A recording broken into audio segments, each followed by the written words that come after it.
अस्सलाम वालेकुम। वालेकुम सलाम। हकीम साहब, मैंने पिछली बार आपको फ़ोन किया तो टाइम ख़त्म हो गया था, आपने मेरे सवाल का जवाब ही नहीं दिया था। तो आप आज फिर सवाल कर लें। इंतहाई माजरत ख्वाह हूँ कि मैं सॉरी हूँ कि क्या करूँ, कोशिश तो करता हूँ सबके सवालात के जवाब देने की। तो आज मुझे दोबारा अपने सवाल पेश करें। वो जो है ना, मुझे हाई ब्लड प्रेशर है। आपका जो है दालचीनी और अदरक का मैं कावा बना के पी रही हूँ, और मेथी दाना उसको और अंजीर को भिगो के सुबह उसका पानी पीती हूँ। Very good. कितने दिन हो गए?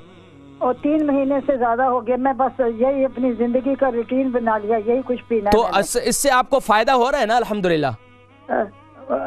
कभी कभी चेक करती हूँ, लेकिन नॉर्मल में अभी तक नॉर्मल नहीं हुआ। लेकिन कभी डिप्रेशन होता है तो हाई हो जाता है, कभी नॉर्मल डाउन हो जाता है। नहीं, इसको कंटिन्यूसली इस्तेमाल करें, इंशाल्लाह ये आपको बहुत फ़ायदा देगा। लेकिन मेथी दाना जो है इसको आप कंटिन्यूसली इस्तेमाल करें, लेकिन इसके साथ इंजीर जो है ना, एक दिन छोड़ के एक दिन इस्तेमाल किया करें। अच्छा। क्योंकि इंजीर ज़्यादा इस्तेमाल करने से भी इस हाल यानी कि आपको मोशन हो जाते हैं। नहीं, वो मैं हर रोज नहीं करती हूँ, हफ्ते में 2 मास्क। Very good, excellent. अच्छा ये बताइए आपका नाम क्या है?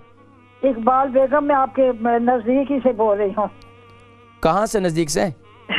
बर्मिंघम से हूँ। अच्छा, हम तो यहाँ लंदन में है, इस्लाम चैनल माशाल्लाह। अभी तो माशाल्लाह वहाँ है। ये जो पाँव के इकबाल बेगम का बर्मिंघम से नहीं आपने बताया मुझे जी। पाँव के नाखून हैं, इसके बारे में नहीं बताया। ये काले हो गए हैं। पाँव के नाखून काले हो गए? जी। दोनों पाँव के? एक के? नहीं, दोनों के हैं। कोई 6 महीने हो गए। मैं जो लेमन है वो उसको मैं रगड़ती रहती हूँ उससे। ठीक है। तो बाकी दबाने से वो खून उसका महसूस होता है या सिर्फ ऊपर से नाखून काले हो गए? बस ऊपर से नाखून काले हैं और बस आप प्रोग्राम देखें, मैं जिक्र करता हूँ। बहुत शुक्रिया कॉल करने का। नेक्स्ट कॉलर थी हमारी इकबाल बेगम बर्मिंघम से, और ये भी हमारी बता रही थी, ये शिकवा कर रही थी कि पिछली दफ़ा मैंने कॉल की थी और मेरा जवाब नहीं दे सके थे। तो इंशाअल्लाह अज़ीज़ आज इनके सवाल का जवाब कि इकबाल बेगम बर्मिंघम से इनको हाई ब्लड प्रेशर भी है और इनके बाल भी गिर रहे हैं, और इसके साथ साथ जो है इनके पाँव के नाखून जो है, सॉरी, हाई ब्लड प्रेशर भी है और इनके पाँव के नाखून भी काले हो रहे हैं। तो इसके लिए क्या इस्तेमाल करें? देखिए जी, पाँव के नाखून हाई ब्लड प्रेशर के लिए दालचीनी का कावा बहुत मुफीद है। जिनको भी हाई ब्लड प्रेशर हो, यकीन जानिए उसके साथ साथ अगर सुबह नहार मुँह एक लहसुन खा लिया करें।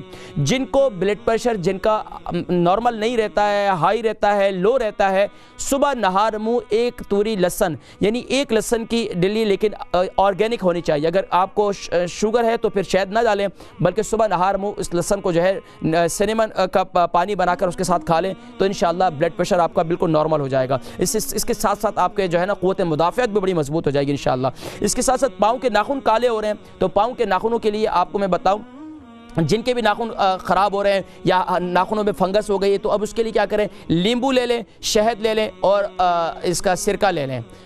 किसका? ये एप्पल विनेगर, ये जो है ये ले लें। ये तीनों चीज़ों को हम वज़न करें, तीनों को मिक्स करें और अपने नाखूनों को दिन में कम से कम भी 2 वक़्त इस्तेमाल करें। उनको अच्छी तरीके से जो नींबू है, नींबू का जो यानी इसको हाफ़ काटें और नींबू ही के साथ उसको लगाकर, जहाँ पर नाखूनों में फंगस है या नाखून काले हो रहे हैं, उसको खूब अच्छी तरीके से वहाँ रगड़ें, उसको लगाकर छोड़ दें। ये रोज़ाना करें, दिन में 2 दफ़ा करें और हफ्ते में ये 1 हफ़्ता आप करें। अगले 7 दिनों में मुझे बताएं कि इंशाअल्लाह आपके, और उसके बाद क्या करें? उसके बाद जो है इसके ऊपर जैतून का तेल लगा दें। इंशाअल्लाह सुम्मा इंशाअल्लाह नाखून भी खूबसूरत हो जाएंगे, साफ़ सुथरे भी हो जाएंगे, और अगर वहाँ फंगस वगैरह भी होगा तो इंशाअल्लाह वो भी साफ़ हो जाएगा।